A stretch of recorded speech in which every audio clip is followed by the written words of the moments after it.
முதலமைச்சர் ஸ்டாலின் அவர்கள் சொன்னார், தேசிய ஜனநாயக கூட்டணியை விட எங்களிடம் கூட்டணியிலே அரசியல் கட்சிகள் அதிகம் என்றார். எப்படி அதிகமாச்சு? நமது தோழர்கள் அந்த கொடியை பிடிச்சிருக்கோம், தயவுசெய்து இந்த ஓரமா இருங்க. அவங்க எல்லாம் பார்க்கணும்னு சொல்லி லெட்டர் கொடுத்துருக்காங்க. தயவுசெய்து நீங்க இந்த கொடி பிடிச்சவங்க ஓரமா வாங்க. அவங்க அங்க நம்மளுடைய வந்த தோழர்களை பேசுறவங்களை பார்க்கணுமா? தயவுசெய்து எங்க ஜாயின் பண்ணி சொல்லுங்க. உங்கதான் சிரிப்பு சொல்லுங்க. இந்த ஓரமா வர சொல்லுங்க. தம்பி ஓரமா வாங்க. அவங்க எல்லாம் தலைவர்களை பார்க்கறதுக்கு தானே வந்திருக்காங்க. கொஞ்சம் ஓரமா இருங்க.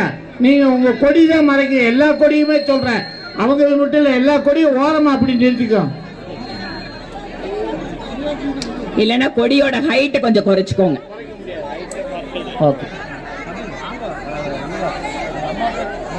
முதலமைச்சர் ஸ்டாலின் அவர்கள் எங்களிடம் அதிகமான கட்சிகள் இணைந்திருக்கிறார்கள்.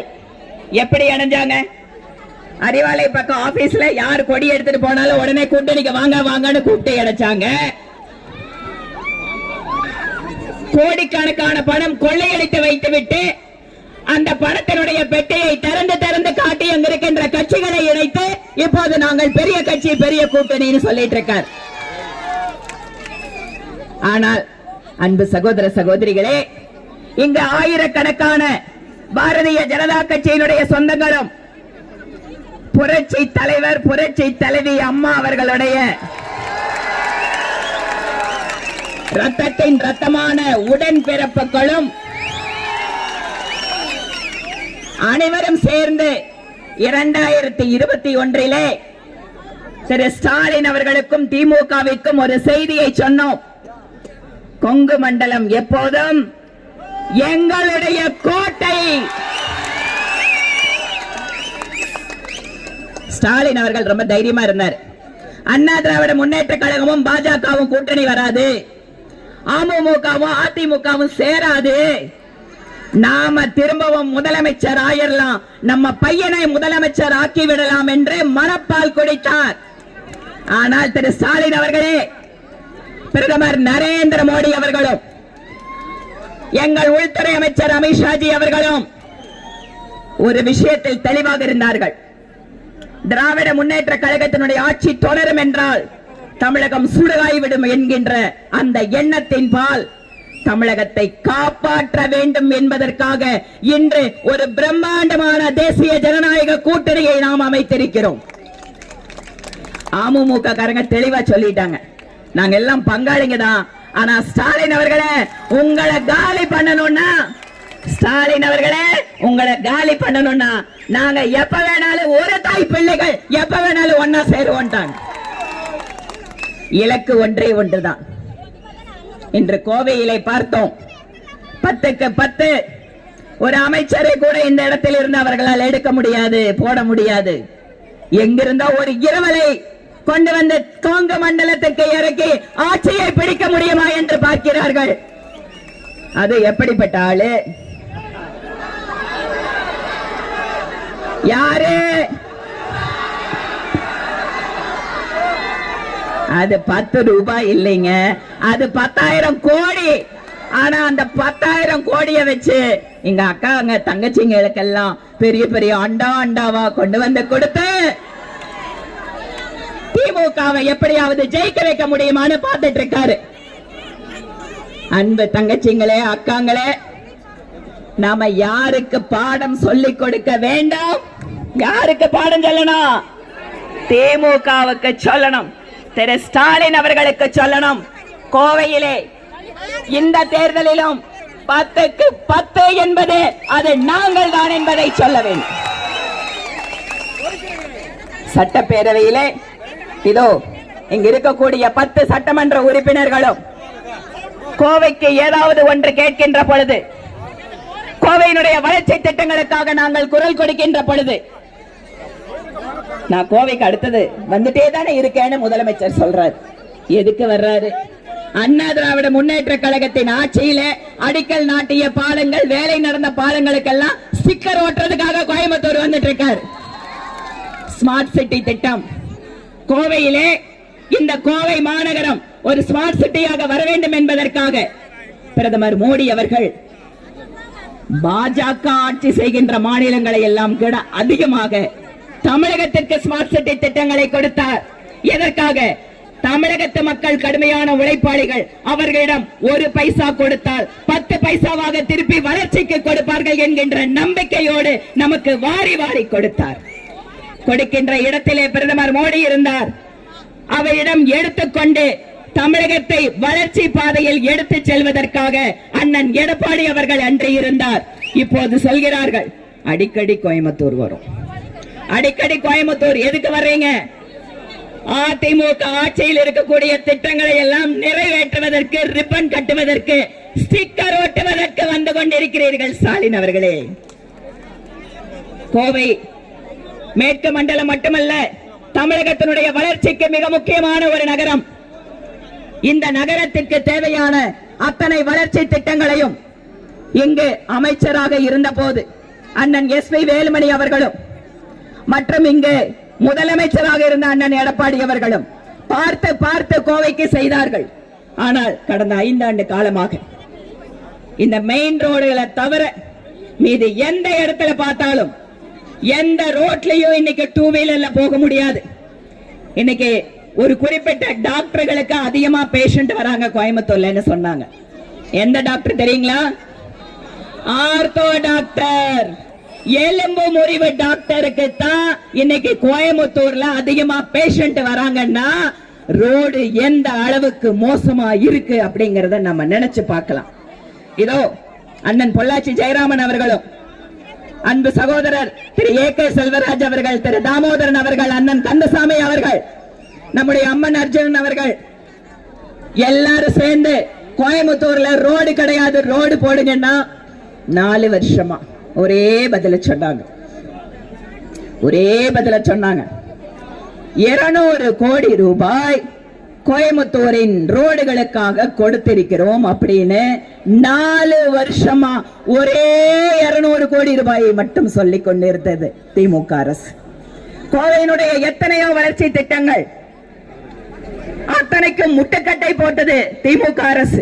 ஏன், எங்களுடைய சட்டமன்ற உறுப்பினர் நிதியில் நாங்கள் செயல்படுத்தக்கூடிய திட்டங்களை கூட ஒன்று அரசாங்கத்தினுடைய ஒத்துழைப்பு இல்லை, இல்லாவிட்டால் இந்த மாமன்ற உறுப்பினர்கள் எல்லாம் வைத்து அந்த திட்டங்களை முடக்க பார்த்தார்கள். இதுதான் கோயம்புத்தூர்ல நடந்துட்டு இருக்கிற விஷயம். இன்று பாரத பிரதமர் நரேந்திர மோடி அவர்கள் ஆயிரக்கணக்கான கோடி ரூபாய்களை தமிழகத்திற்கு தருவதற்காக காத்துக் கொண்டிருக்கிறார். அன்பு சகோதர சகோதரிகளை, எத்தனையோ திட்டங்கள் இங்கு முடக்கப்பட்டிருக்கிறது. விஸ்வகர்மா திட்டம், கைவினை கலைஞர்கள் அவர்களுக்கென்று இலவசமாக அவர்களுக்கு பயன்படுத்தக்கூடிய கருவிகள், இலவச பயிற்சி, அவர்களுக்கென்று தனியாக மார்க்கெட்டிங் வசதி, எல்லாவற்றையும் திமுக அரசு முடக்கி வைத்திருக்கிறது. பதிவு செய்யப்பட்ட விஸ்வகர்மா சமுதாய மக்களுக்கு கூட அந்த திட்டத்தினுடைய பலனை கிடைக்காமல் பார்த்து கொண்டிருப்பது திமுக அரசு. இத்தனை திட்டங்கள் கொடுத்தாலும் இங்கு டபுள் என்ஜின் சர்க்கார். டெல்லியிலே கொடுப்பதை சென்னையிலே அண்ணன் எடப்பாடி அவர்கள் ஒவ்வொரு மாவட்டத்தின் வளர்ச்சிக்காகவும் பயன்படுத்த வேண்டும் என்றால் 26 நாம் இங்கு அத்தனை தொகுதியும் ஜெயித்தாக வேண்டும். இன்று காலையிலே நானும் பொள்ளாச்சி ஜெயராமன் அண்ணா அவர்களும் திருப்பூரிலே இதே மாதிரியான ஒரு ஆர்ப்பாட்டத்திலே கலந்து கொண்டோம். எந்த மாவட்டத்தில் பார்த்தாலும் எழுச்சி, எந்த மாவட்டத்தில் பார்த்தாலும் உற்சாகம். இன்று நடக்கின்ற ஆர்ப்பாட்டம் அன்பு சகோதரிகளுக்கானது, தமிழகத்தினுடைய பெண்களுக்கானது. தமிழகத்தினுடைய பெண்கள் 2 வயசு பெண்மணி குழந்தையிலிருந்து 65 வயசு பாட்டி வரைக்கும் இன்றைக்கு வீட்டில் இருந்து சுதந்திரமாக வெளியே செல்ல முடியாது. இன்று பெண்களுக்கான பாதுகாப்பு என்பது தமிழகத்தில் எதெல்லாம் மார்க் போட்டுட்டு இருக்காரு ஸ்டாலின். திரு ஸ்டாலின் அவர்களே, பெண்களுக்காக அவர்களுடைய பாதுகாப்புக்காக மார்க் போட்டா உங்களுக்கு கிடைப்பது பெரிய முட்டை தான். இன்று விளாத்தி குளத்திலே 12வது படிக்கிற பெண் குழந்தைமா இன்றைக்கு பெண் குழந்தைகளை பள்ளிக்கும் கல்லூரிக்கும் அனுப்பிவிட்டு என்னுடைய சகோதரிகள் வயிற்றிலே நெருப்பை கட்டிக்கொண்டு பார்த்துக் கொண்டிருக்கிறார்கள். போதைப் பொருளுடைய நடமாட்டம் கல்லூரிகள், ஹாஸ்டல், பஸ் ஸ்டாண்டு எல்லா இடத்திலையும். இந்த போதைப் பொருள் நடமாட்டத்தினால் இன்று வெளியில் செல்லக்கூடிய பெண் குழந்தைகள் பாதுகாப்பாக வர முடியவில்லை. இந்த போராட்டம் என்பதே தமிழகத்தினுடைய பெண்களுடைய மானத்தை காப்பாற்றுவதற்காக.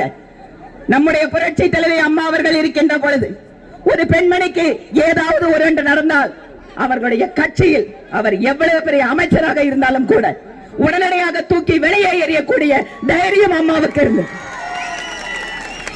ஆனால் இன்றைக்கு தமிழகத்தில் பெண்களுக்கு எதிராக குற்றங்களில் ஈடுபடக்கூடியது 90% திமுக கட்சிக்காரங்க பெண்களுக்கு எதிரான அத்தனை குற்றங்களிலும் ஈடுபட்டு விட்டு அமைச்சர்களோடு செல்ஃபி எடுத்துக் கொண்டிருக்கிறார். முதலமைச்சர் ரீல்ஸ் போட்டுட்டு இருக்காரு. திரு ஸ்டாலின் அவர்களே, நீங்க தாராளமா ரீல்ஸ் போடுங்க. 2026 மே 4க்கு அப்புறம் நீங்க ரீல்ஸ் மட்டும்தான் போட போறீங்க. வெறும் ரீல்ஸ் மட்டும்தான் நீங்க போட போறீங்க. ஏனென்றால் ஒவ்வொரு வீட்டிலும் இருக்கக்கூடிய தாய்மார்களும் சகோதரிகளும் முடிவு செய்து விட்டார்கள். திமுக ஆட்சியின் தொடரும் என்றால் எங்கள் பெண் குழந்தைகளை பள்ளிக்கு அனுப்ப முடியாது, எங்கள் பெண் பிள்ளைகளை வேலைக்கு அனுப்ப முடியாது. இப்படிப்பட்ட கொடுமையான சூழல் தமிழகத்தில் இருக்கக்கூடாது என்பதில் எங்கள் அன்பு சகோதரிகள் உறுதியாக இருக்கிறார்கள்.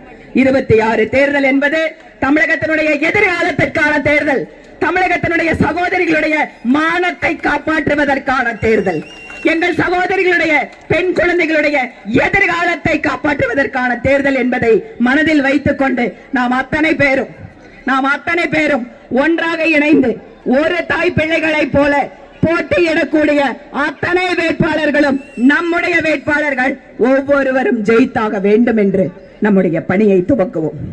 தேர்தல் நேரத்தில் அறிவிச்சாச்சுன்னு சொன்னா பூத் கமிட்டியை பார்க்கணும், ஊர்ல இருக்கிற பெரிய மனுஷங்களை பார்க்கணும், நம்ம போய் நம்ம சின்னத்தை பிரபலப்படுத்தணும். ஆனால் தேர்தல் அறிவித்தும் கூட தமிழகத்தினுடைய பெண்களுடைய மானத்தை காப்பாற்ற வேண்டும் என்றால் இவர்களுக்கான குரலாக நாங்கள் இருப்போம் என்று தேர்தல் அறிவித்த பின்பாக கூட இந்த பெரிய ஆர்ப்பாட்டத்தை நம்முடைய கட்சிகள் இங்கு நடத்துகிறார்கள். இந்த போராட்டம் என்பது இது தேர்தலுக்கான போராட்டமாக இல்லாமல் தமிழகத்தினுடைய எதிர்காலத்திற்காக, தமிழகத்தினுடைய பெண்களுக்கான போராட்டமாக மாறிக்கொண்டிருக்கிறது. இந்த உற்சாகம், திமுகவின் மீதான கோபம், திமுகவின் மீதான வெறுப்பு நிச்சயம் 26 மேலே நம்முடைய அன்பு சகோதரர் அண்ணன் எடப்பாடி பழனிசாமி அவர்கள் முதலமைச்சராக பதவி ஏற்கின்ற பொழுது தமிழகத்தினுடைய வருங்காலம் மாறும். நாம் அத்தனை பேரும் அதற்காக இணைந்து பாடுபடுவோம் என கூறிக்கொண்டு மேடையில் இருக்கின்ற தேசிய ஜனநாயக கூட்டணி கட்சிகளுடைய அத்தனை தலைவர்களுக்கும் இங்கு ஆயிரக்கணக்கிலே என்னுடைய அன்பு சகோதரிகள் ஆயிரக்கணக்கிலே வந்து இங்க அத்தனை பேரும் தங்கள் உறுதியை காட்டிக் கொண்டிருக்கிறார்கள். அத்தனை பேருக்கும் என்னுடைய நன்றியை தெரிவித்துக் கொண்டு விடைபெறுகிறேன். நன்றி, வணக்கம்.